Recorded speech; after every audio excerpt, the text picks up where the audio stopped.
Hey, just wanted to do a quick review, actually reaction towards, just finished, Legend of Zelda Link Between Worlds. Show off this. I've been getting a few, little warnings from, Google about the Nintendo audio, so, it's kind of being flagged, but then I just have to approve it, which isn't that bad compared to a lot of other people. But anyway, Link to the Past. I finished it last night, and, it was really, really great. And without really spoiling too much about it, this is one of the better Zelda games that have come out recently. In fact, it's odd because there seems to be really great Zelda games coming out one after another. And this isn't so much a review, but kind of a reaction towards the ending. And it ends. This isn't really spoiling too much, but it ends with a concept art that was referenced in the Super Nintendo manual. And if you were old enough to remember that, you might see it. You might see it up on the internet. I'll post a link of it later. But it's really, really beautiful, and it's really something that I think that a lot of people aren't talking about. We got Ocarina of Time remake, we got a Wind Waker remake, we got the 2DS games, we got Skyward Swords, we got Twilight Princess.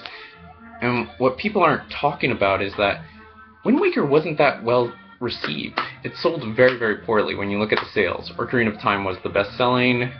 Twilight Princess did very, very well. That's where the jump, and then Wind Waker just goes down. And what's interesting about Wind Waker was that it's beloved. It's beloved by a lot. But then again, all the Zelda games seem to be beloved, each one of them. And then that's where this guy comes in, where he's a little bit different from the DS games, because the DS games had really, really tight controls, although they still had cheap excuses to prolong the gameplay length. So that's a very interesting thing.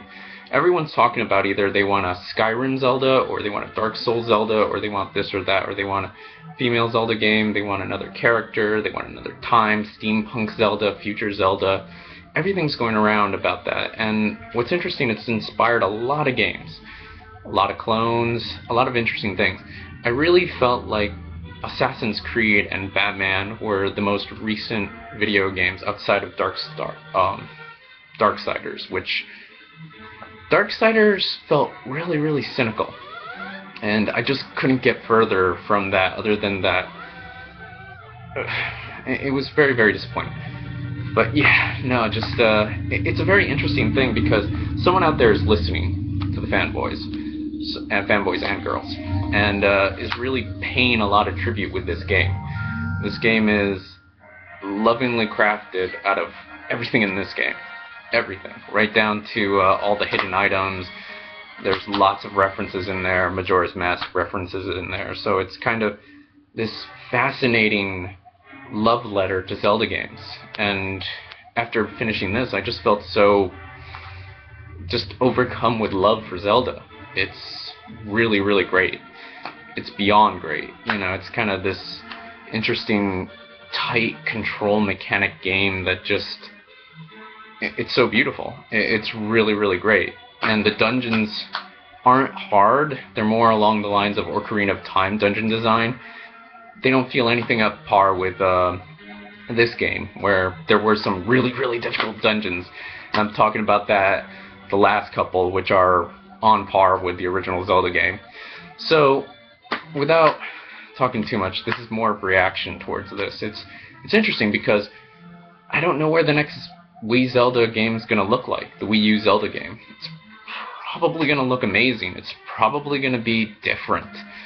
Seeing how much they did with this game, it's phenomenal. I think this is just one of the best games. That's about it. I do think, like, what I was trying to get to was, like, everybody has this idea where they want Zelda to go, and just, I think that's a problem, because I'm going to add something a little bit personal to me, because this original game, I sold my Super Nintendo cart a long time ago for Street Fighter Alpha 2. So for me, like, this game, I don't love as much as other people love. I mean, it depends. It really is this factor of, like, everybody loves a specific Zelda game. And this one, it's good. It's really, really good. You should play it because what it does, it adds something a little bit different. It has really strong narrative. It's got really good just structure to it. It's something that a lot of games need to just take from it. And then Ocarina of Time is more of this kind of trying to understand 3D and trying to do something different as they're trying to make a story and this whole overarching storyline. Because as I've seen throughout the years, people talk about like they want a Final Fantasy Zelda, they want, you know, it becomes whatever the trend is. And then the series has just become malleable, and it's been exploring different things, exploring really cool things. I mean, character emotions, death, depression. You know, it's interesting themes in especially in Majora's Mask.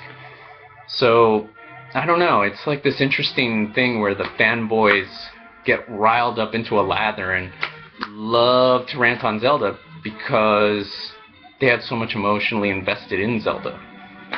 So it's kind of weird. It's kind of weird because after playing this game, it's kind of this whole I forgive whatever stupid things they've done in the past Zelda games, and they just made a phenomenal Zelda game. It's weird. It's a weird thing because that concept art, not a lot of people are going to notice. I mean, there's the actual shopkeeper that looks like the concept art from the original Nintendo manual, which is the first time ever.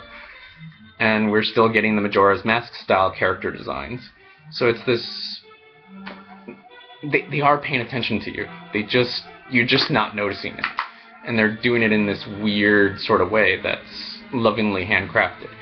Now, as I was saying about the sales of Wind Waker, the series still sells really, really well. Probably one of the better series. It doesn't sell as well as Mario Kart or even Mario Party. So that's why Nintendo keeps bowing their head about the shame of Wind Waker, because Wind Waker sold really, really poorly. Maybe HD Wind Waker may sell better, and the DS games are another example of how much they still reference that. Who knows? We're going to probably see a Majora's Mask remake very, very soon, or we're going to see something about it, because here there's the milk bar in here, which is totally Majora's Mask. In fact, everybody in here has masks, and then there's this whole culture of mask worshipping. So again, they don't ignore you. They just have a funny way of showing it. It's weird. It's a weird kind of abusive relationship being a Zelda fanboy. That's kind of the relationship of all fanboyism. So, who knows? So, really go out there and buy this, seriously.